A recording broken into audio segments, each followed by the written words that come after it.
talk about personalized nutrition. And over the last decade or so, the science has really evolved to a point where we can now confidently utilize genetic testing and this personalized approach to nutrition confidently. So I'm going to just scratch the surface today. I also want to make a disclaimer that I am not a geneticist and I'm also not specialized yet in nutrigenomics. So I work very closely alongside some of the experts in the space, and Ahmed El Sohemi is one of them. I use his genetic testing, which I'll briefly highlight. So any questions, I will be leaving my email at the end, so that way, for the sake of time, you guys can just email me your questions. And if I don't know something, I will ask somebody that does and get that answer for you. So I just wanted to make that disclaimer. So first, I want to define these two terms because we hear this a lot in personalized nutrition. So nutrigenomics is looking at how the food that we consume affects our genome or how our genes behave.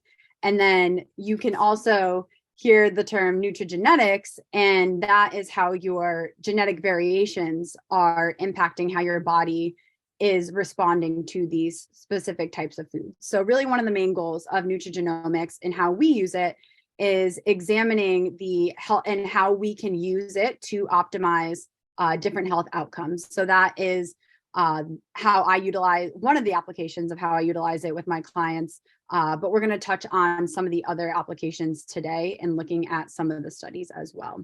I always like to say this to some people think, oh, I get some genes from mom, I get some genes from dad, and then that just makes up me, right? And I always hear there's nothing I can do about it. These are my genes. This is what I was born with.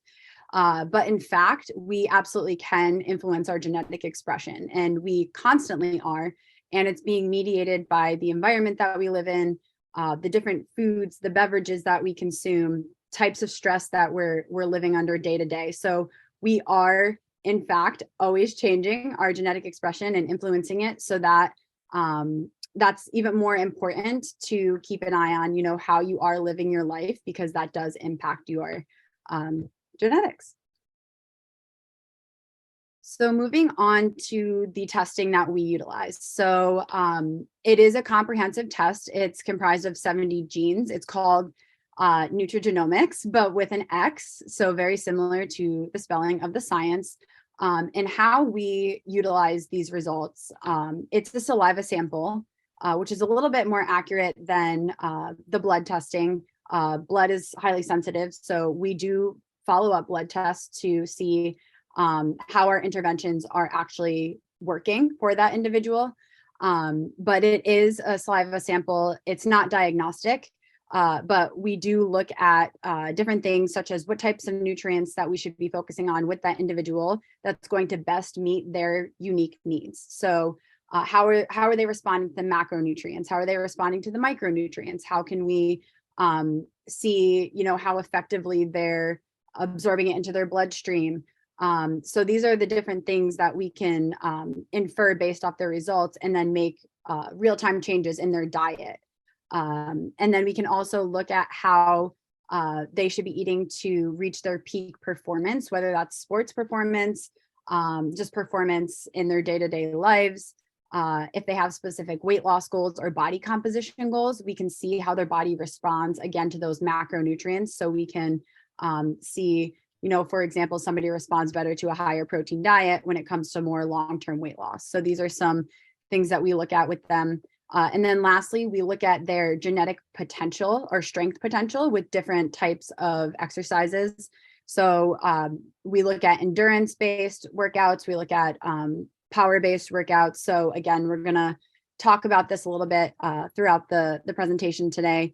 But something we also look at is like injury risk, and we can provide tips on how to prevent it or manage it. So again, here is the test. It's 70 genes, as I had mentioned. It's a health and wellness.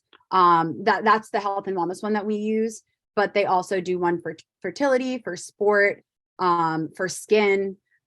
So some of the areas looking at weight management, cardiometabolic health, food intolerances, physical activity, eating habits, and nutrient metabolism.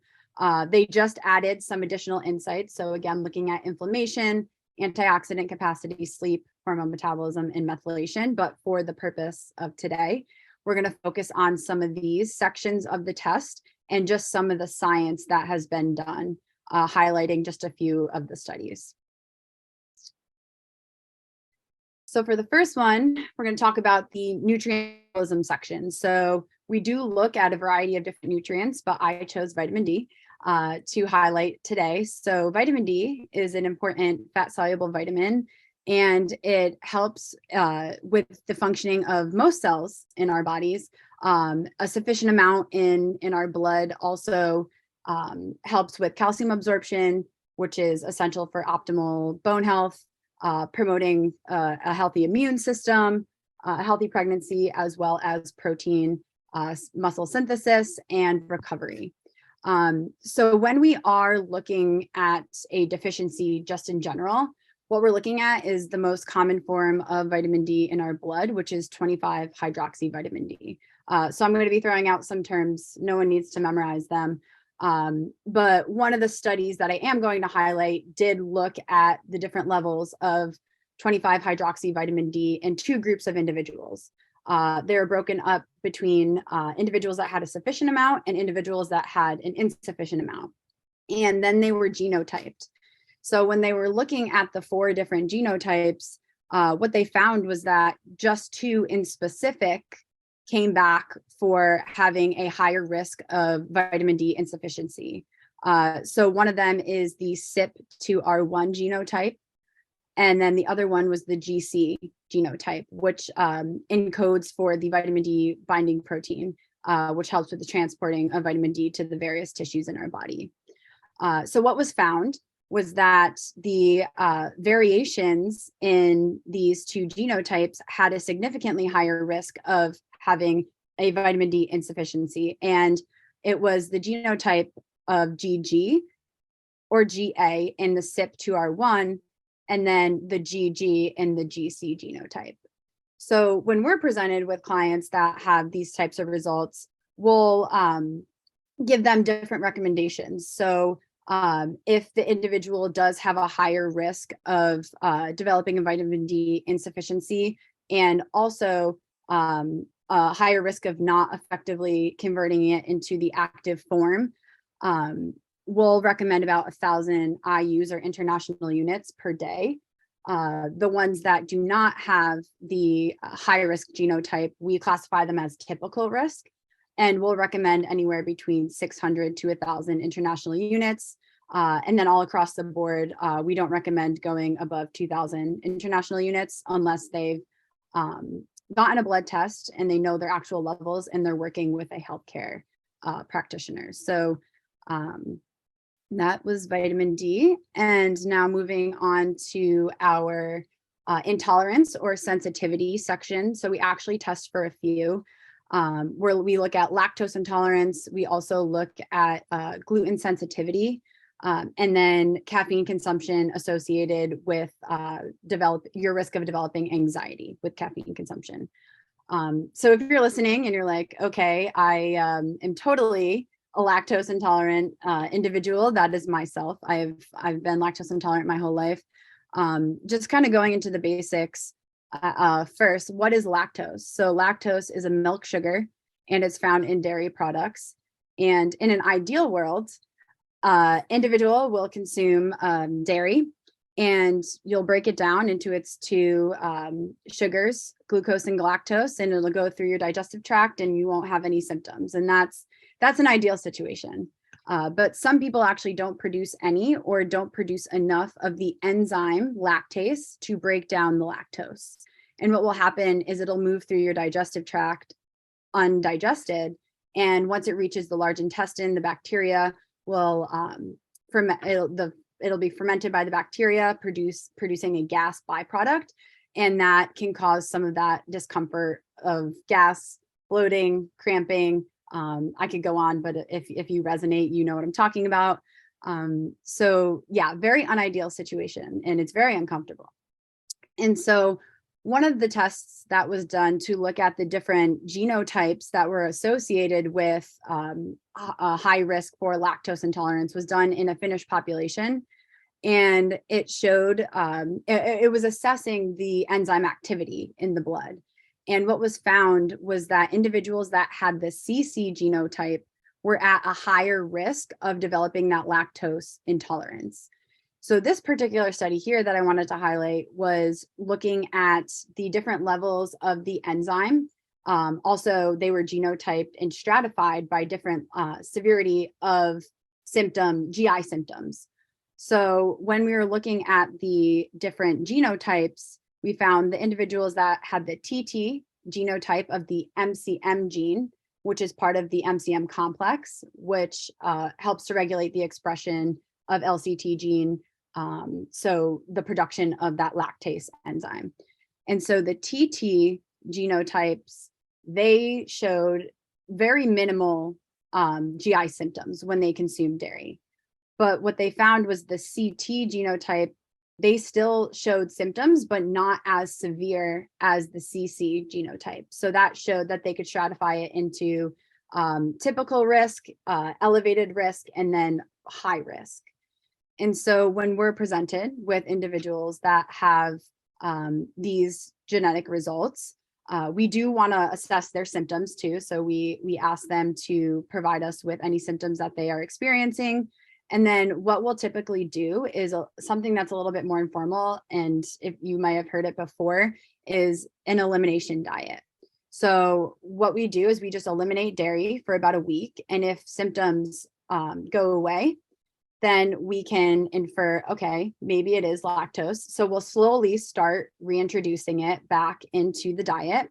And if the symptoms start to happen again, then we can say, okay, let's get a more formal diagnosis, whether that's through blood, whether that's through the breath hydrogen test. The stool acidity test is another one, but that's more commonly done in children.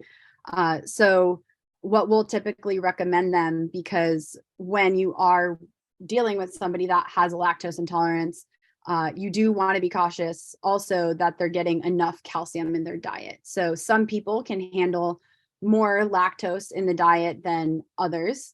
And that's variable depending on the individual, but we'll typically recommend maybe about 12 grams, which is equivalent to about a cup of milk, to consume. So that way, you can slowly start introducing it back into the diet. And the human body is very interesting. Sometimes people can retrain their body to produce a little bit more of the lactase enzyme so they can tolerate a little bit more. So completely eliminating dairy from the diet is not going to be essential for everybody. Again, it varies depending on case by case, but something that we do always want to watch out for is making sure they're getting enough calcium in their diet as well if they do need to eliminate dairy completely.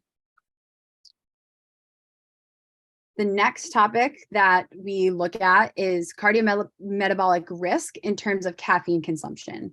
And if you're sitting there like, is this girl going to tell me I cannot have my morning coffee? That's not what I'm going to tell you. There have studies that have been done that looked at caffeine consumption and the risk of various health outcomes. One in particular that's looked at is cardiovascular disease.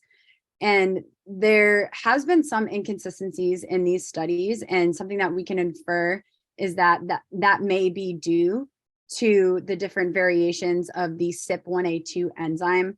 So that's the enzyme that is responsible for about 95% of our caffeine metabolism in our liver.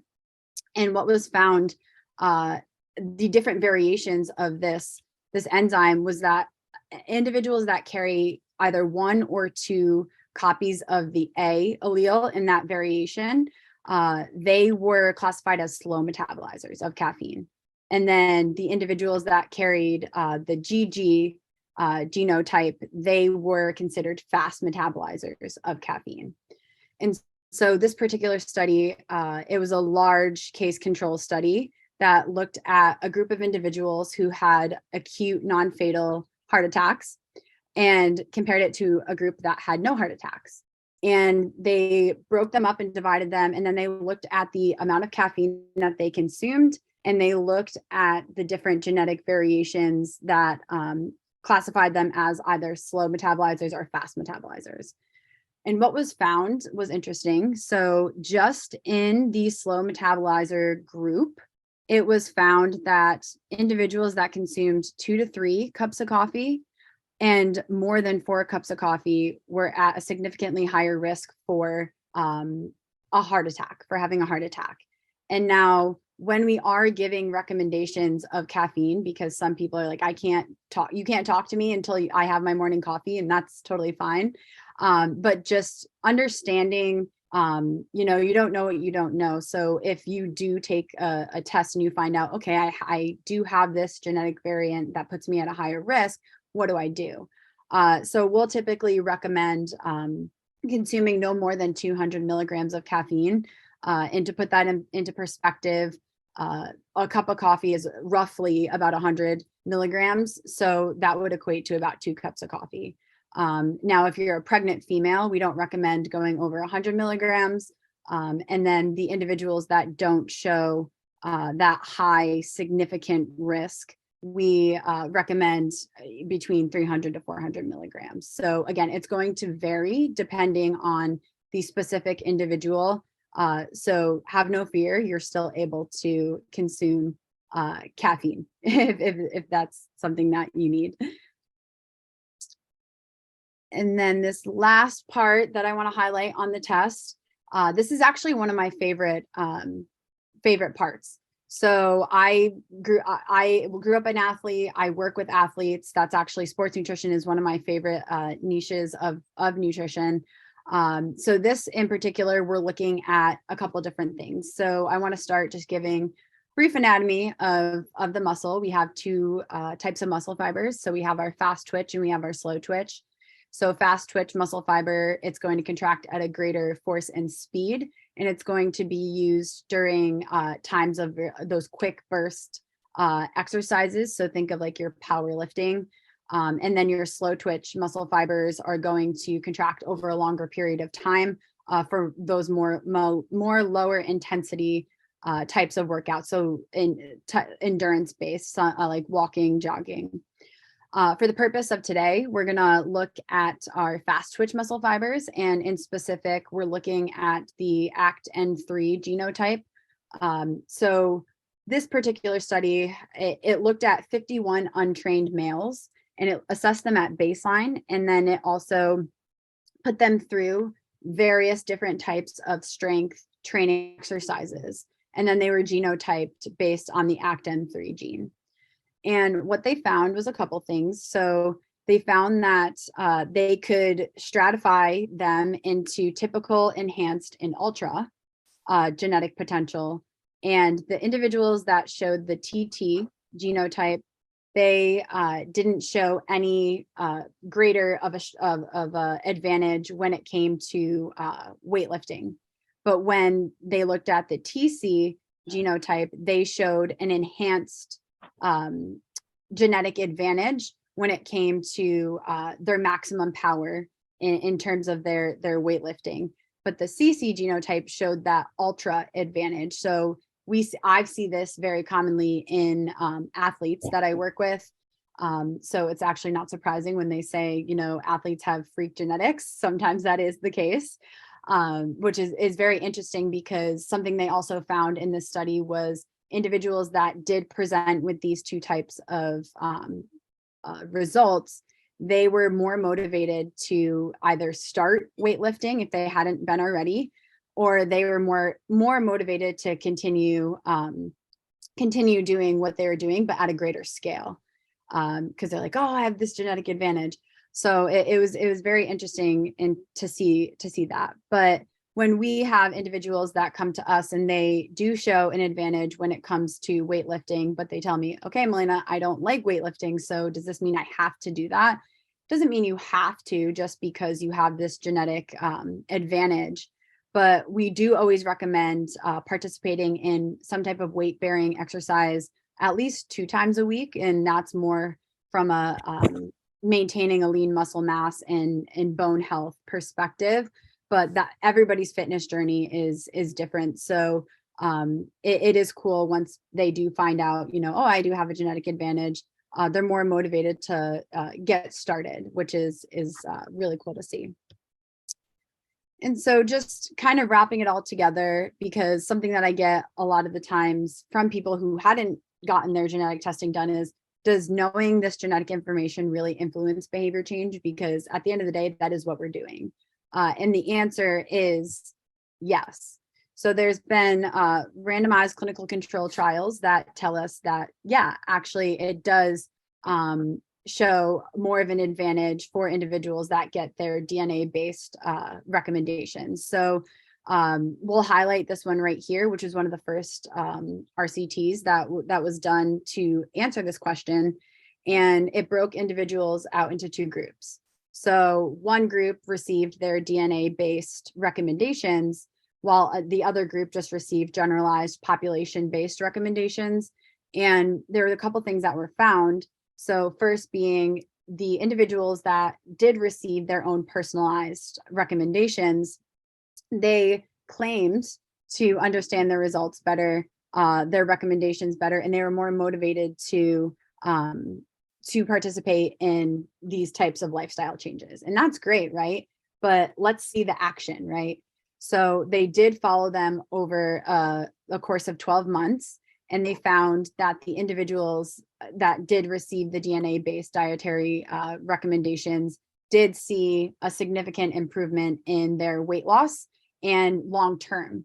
So they stuck to it more long-term compared to the individuals that just received the generalized information. So we know that, again, the science has come a long way, but there still is more to come. I'm just blessed and grateful that we get to use it as a very valuable resource in our practice, and it's moving more towards that in the nutrition world, is that personalized approach, which helps to build that self-efficacy with the client and helping them believe that they can actually achieve their health and fitness goals, and they don't have to try all these different fad diets and sometimes hurt their metabolism. So it's really cool to see the results in my own practice, but also just continue learning the field of personalized nutrition, nutrigenomics, and I'm excited for the future of it. So thank you so much. I really appreciate you having me and getting to talk about this. Again, we're just scratching the surface. I'm just scratching the surface in my own career and experience. So it's been such a great learning experience for me. But if you guys have any questions, I'm going to, Celeste, I can give you these and you can give out my information. If people have any questions about anything that I talked about today or want to dive further into anything, please feel free to send your questions to both these emails right here. Yeah, and actually, first of all, that was great, Milaena. Thank you so much. That was amazing information. We do have a couple of questions real quick that we have a few minutes for. The first one was, I love Nicolette's comment where she said that, no one wants to miss their morning coffee, but that she was super interested that genetics can even relate to caffeine intake. And I was surprised about that too. So that was an interesting one. Yeah. I'm somebody, I don't need a morning coffee. I actually don't really like coffee. So when I tell people that, they're like, wait, you're crazy. But it definitely does. It interested me too. Like when I first got into the field of personalized nutrition, I was like, oh, interesting. Like the majority of our caffeine metabolism is because of this enzyme. And so when you know that information, it's like, okay, how can I still have the best of both worlds? How can I still, have my morning coffee? Because that is something that brings people joy in the morning, is, sitting, having their cup of coffee. And it's part of, if we're talking about holistic health here, it's part of that is like our lifestyle, right? If that's something that really relaxes us and helps us really set the tone for the day, like I don't ever want to take that away from somebody. But I do want to bring awareness to, okay, excessive consumption, just like anything else, can have a detrimental impact on your health. And here's how. So when I am talking with a client, I do like to explain, the details of kind of what we went over today, of like, you're not going to have, a heart attack, but here's your risk of, right. here's right. your your genetics that tell us you are at a higher risk. So once you know that information, it's totally up to you whether you want to make those lifestyle changes or not. Right. We Sure. get two types of people. We get people that know the information and they're like, okay, I know my information, so I'm going to make these changes. Or we get the people that know their information and they're like, well, I know it, I can't change it. I'll just leave it. Right. Right. And that's Okay. unfortunate. So yeah. We have 2 more questions. We have about a minute to answer each of them. So the first one, Sebastian, you said, you mentioned that high levels of caffeine consumption can increase the risk of cardiometabolic disorders. Can you explain what those disorders are and how caffeine can affect them? Yeah. So cardiometabolic health. So that's talking about the heart. So the one in specific was cardiovascular disease that we were highlighting here. And then that specific study was the heart attack. So caffeine consumption. So there's certain levels of caffeine that can be, like we said, the recommendations based off your specific genetic variations.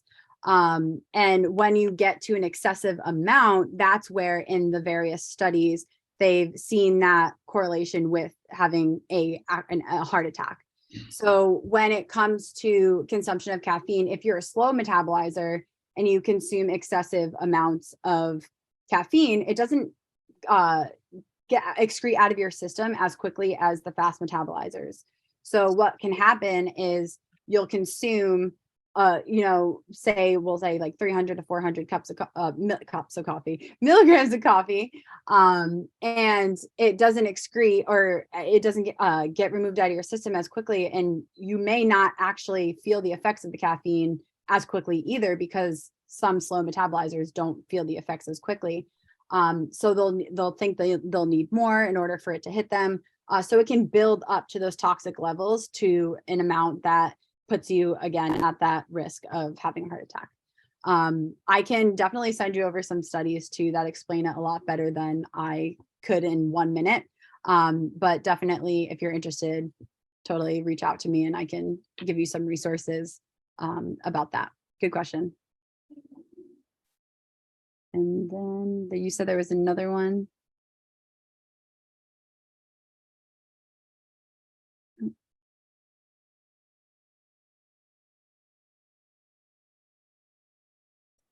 Can you, I don't know if I.